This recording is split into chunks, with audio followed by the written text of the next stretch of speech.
She sneaked up on him from behind.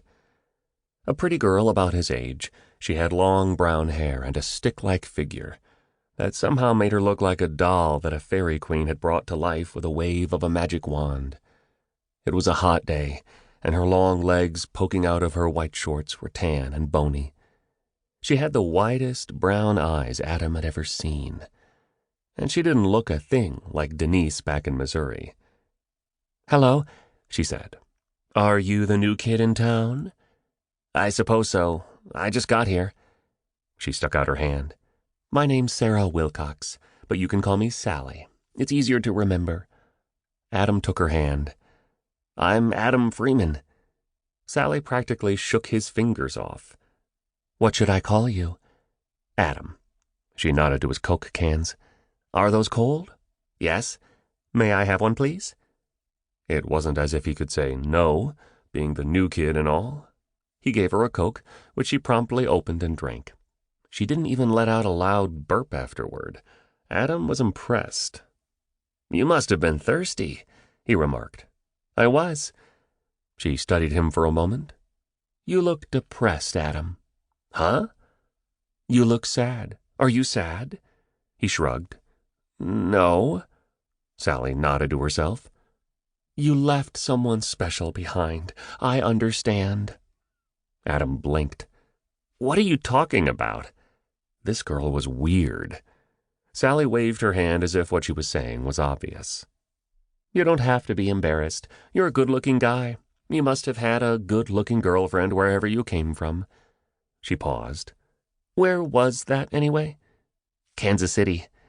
Sally nodded sympathetically. "She's a long way away now." "Who?" "I just met you, Adam. How would I know her name?" Adam frowned.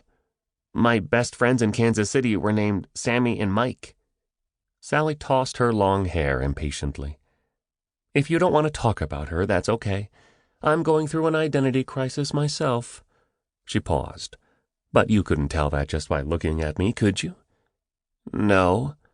"I hide it. I suffer in silence. It's better that way. It builds character. My aunt says I have a face full of character. Do you think that's true?" Adam resumed walking toward his house. The Cokes were getting warm, and Sally was making him dizzy. But it had been nice of her to say he was good-looking. Adam was a little insecure about his looks. His brown hair, similar in color to Sally's, was not nearly so long. His father cut his hair, and the man believed in closely trimmed lawns as well as heads. Nor was Adam as tall as Sally, who seemed to him to have stilts sewn onto her legs. But people told him he had a handsome face.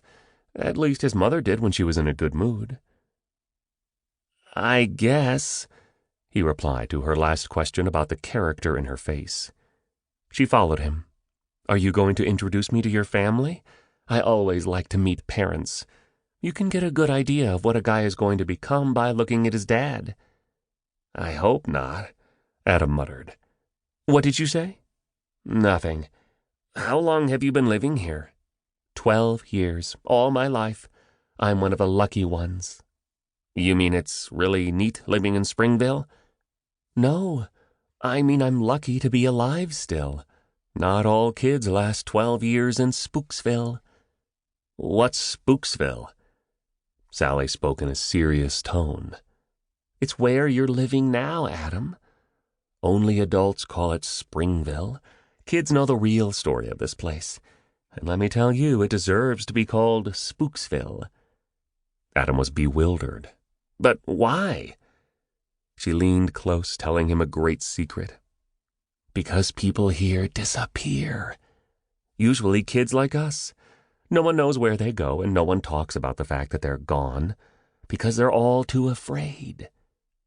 Adam smiled uneasily. "Are you pulling my leg?" Sally stood back. "If I was pulling your leg, you wouldn't be standing. I'm telling you the straight truth. This town is dangerous.